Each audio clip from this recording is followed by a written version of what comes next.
ملتان میں lock down کے 500 متاثرین میں شاہد آفریدی فاؤنڈیشن کی طرف سے راشن تقسیم کیا گیا۔ اس موقع پر مایہ ناز کرکٹر شاہد خان آفریدی نے اسپورٹس گراؤنڈ ملتان میں لاک ڈاؤن کے متاثرین سے خطاب کرتے ہوئے کہا کہ ملتان کے لوگوں نے مجھے ہمیشہ بڑا پیار دیا، بڑا خیال رکھا ہے میرا، اور جب ہماری ملتان سلطان کی ٹیم کھیل رہی تھی یہاں پہ PSL میں، تو آپ سب لوگوں نے بہت زیادہ سپورٹ کیا، ہمیں بڑی دعاؤں میں یاد رکھا۔ تو میں نے ان سے کہا کہ میں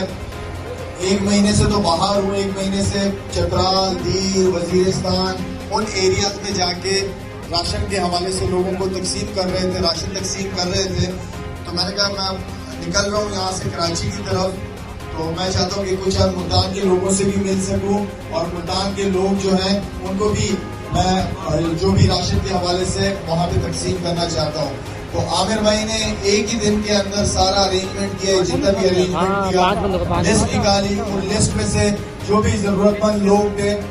جن کو راشن دینا ہمارا حق ہے، ذمہ داری تھی، تو آج آپ لوگ سب سے ملاقات ہوئی۔ آپ سب لوگوں کا شکریہ۔ عامر بھائی آپ کا بہت بہت شکریہ مجھے یہاں پہ بلانے کا اور ان لوگوں سے ملاقات کرانے کا۔ انشاءاللہ آگے بھی ہمارا پلان ہے، صرف یہ نہیں کہ ایک دفعہ کر کے ہم چلے جائیں، کوشش کریں گے کہ انشاءاللہ رمضان بھی آ گیا ہے، رمضان کے بعد بھی، اور دعا کرنی چاہیے کہ اللہ تعالیٰ جو بیماری ہمارے اوپر آئی ہوئی ہے، اللہ تعالیٰ اس کو اپنے رحم سے، کرم سے اس کو ہم سب سے دور کر دے۔ انہوں نے آخر میں کہا کہ دعا ہے اللہ تعالیٰ اپنے رحم اور کرم سے پاکستان اور پوری دنیا سے اس وبا کا خاتمہ کرے۔